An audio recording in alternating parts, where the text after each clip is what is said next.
introducing a new class of assets. Russia's largest bank, Sber, formerly known as Sberbank, reported the first issue of gold-backed digital financial assets, DFAs, and the bank considers DFAs to be a great alternative to investments amid de-dollarization. On December 26, Sber published the breaking news about its first issue of gold-backed DFAs, and a diversified metals seller and manufacturer, Sulfur, became the first investor to obtain the issued assets. Gold-backed DFAs represent certifying monetary rights whose price and volume depend on gold prices. This is unbelievable news coming out of Russia and has serious warning signs about what it could mean for the other countries, the de-dollarization process, and most importantly, the US dollars that you work so hard for each and every day. Now, I have more information to share about this major economic news update from Russia and the attack on the global financial system as we knew it. So be sure to watch until the end so you don't miss it. Also,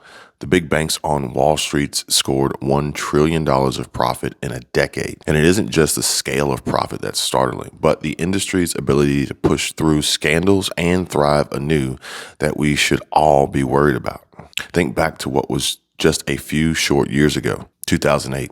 The year brought a financial crisis that had a devastating impact on one of Wall Street's biggest banks, Bank of America. Shares of the bank were trading for as low as $2.53 in 2009, and net income dropped from a high of $21 billion in 2006 to just $4 billion in 2008. A neighboring big bank on Wall Street, Wells Fargo, made an interesting observation at the time, saying, Bank of America was one reason why much of the investing public and consumers and government lost faith and trust in banking. Now, this according to Mike Mayo, a bank analyst at Wells Fargo, and he said if the government did not intervene for Bank of America and the other banks, Bank of America would have failed. Fast forward to today.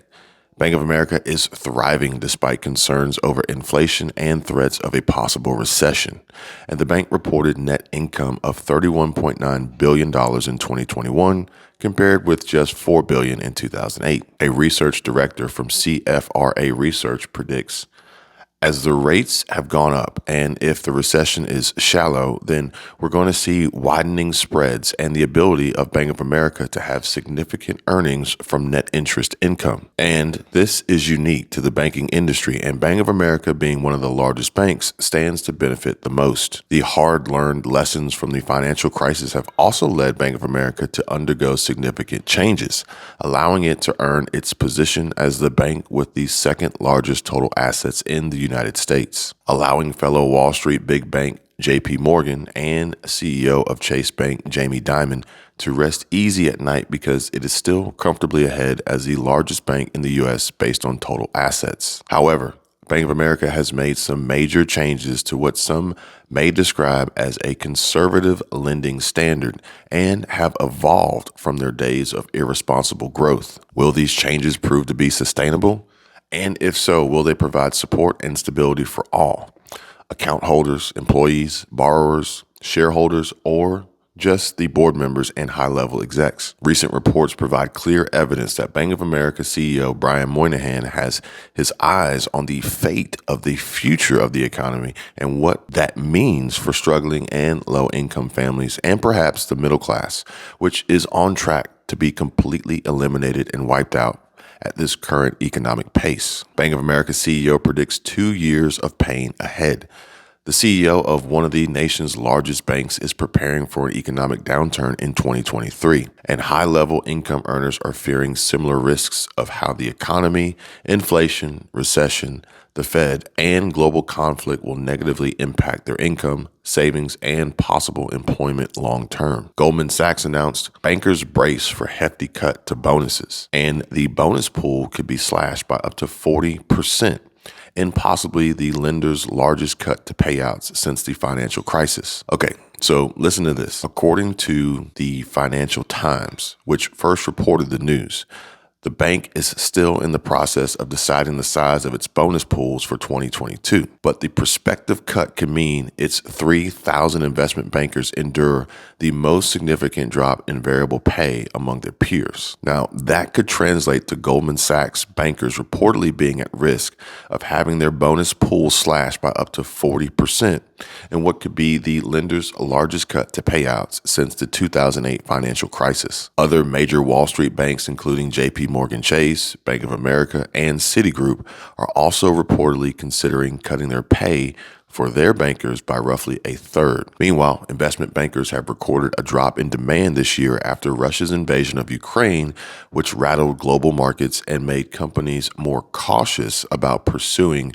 corporate deals and raising money on the financial markets for fear their shares or debts would be undervalued. That compares with a boom in investment banking in 2021 when easing of COVID restrictions resulted in a flood of corporate activity that pushed investment bank profits to record highs. Goldman said in October that its investment banking revenues slid 57% in the third quarter to $1.6 billion when compared with a year earlier, due to a slump in merger and takeover activity, as well as equity and debt underwriting. It contributed to a 44% drop in overall profits in the 3 months to September. And that slump will play into Goldman's decision on bonuses, which are likely to be finalized this month before being announced and paid out in January. The cuts will affect about 3,000 investment bankers who make up a small portion of the lender's 49,000 global staff.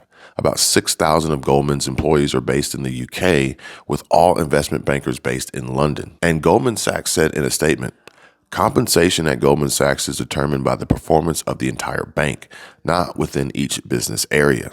And the compensation process is not yet completed, so any decision or discussions or forecasts on specific numbers is premature. I will continue to keep an eye on this developing situation and report back. All right, so according to judicial documentation of the issuance of Russia's largest bank, Sber's first issue of gold-backed digital financial assets, or DFAs, the bank will provide up to 150,000 DFAs for potential investors to buy.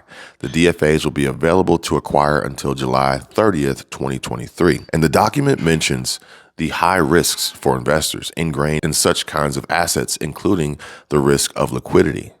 Wow, I can already tell where this one is heading. Can you? Now, the first deputy chairman of the executive board at Sber, Alexander Vinyakin, I think I'm saying this correctly, claims these kinds of DFAs to be an alternative to traditional investments amid the de-dollarization caused by the international financial sanctions imposed on Russia in the aftermath of its invasion of Ukraine. Now, the implications of these actions are off the charts. Comment down below and share with me your thoughts on the matter. Do you think this is a good idea? Do you think we will see something like this hitting U.S. banks soon? And if so, would you be willing to invest your money in a new gold-backed digital financial asset, DFA, that is potentially paving the way for the destruction of the U.S. dollar as we head rapidly towards de-dollarization? Until next time, folks, you all take care and be safe.